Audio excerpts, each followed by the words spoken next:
मुस्लिम league नून सिंध में बड़ी सियासी कामयाबी हासिल करने में अब तक नाकाम। मरकजी क़यादत की सूबाई क़यादत को तब्दील करने की हिकमत अमली भी काम न आई। सैयद शाह मोहम्मद शाह की जगह बशीर मेमन को सिंध का सदर बनाकर नया टास्क दिया गया था। बशीर मेमन के आते ही मोहम्मद जुबैर समेत कई अहम रहनुमा गैर सरगर्म हो गए। अब्दुल हमीद सोमरो मजीद बताएंगे, ब्यूरो चीफ कराची। जी अब्दुल हमीद सोमरो, बताइएगा, बशीर मेमन के आते साथ ही जो सीनियर क़यादत थी पुरानी सिंध की, वो गायब हो गई है। जी, मुस्लिम लीग नून के साथ सिंध में ये बड़ा सियासी मसला है। बड़ी कोशिशें की गई थी और तनकीद की जाती थी सैयद शाह मोहम्मद शाह जो सूबाई सदर थे उनके ऊपर कि वो पार्टी को सही नहीं चला रहे।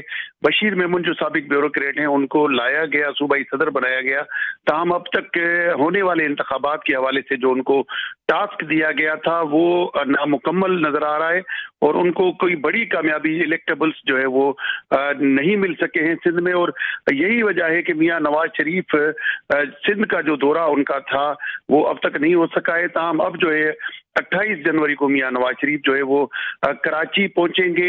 पहले जो उनका दौरा डिजाइन किया गया था उसमें सिंध के कई अजला का दौरा भी शामिल था, लेकिन सूबाई क़यादत की नाकामी की वजह से अब सिर्फ कराची में मियां नवाज शरीफ आएंगे, एक दिन गुजारेंगे, कराची में जलसे से खिताब करेंगे और एमक्यूएम और जो ताजर रहनुमा है उनसे मुलाकात भी करेंगे। इस हवाले से इस वक्त जो सियासी हिकमत अमली मुस्लिम लीग नून की है वो सिर्फ एक ही हल्के पर फोकस नजर आती है और वो है NA 242 कराची का हल्का, जहां से मियां शहबाज शरीफ जो है वो उम्मीदवार हैं और हर तरह से नून लीगी बहुत शुक्रिया अब्दुल हमीद।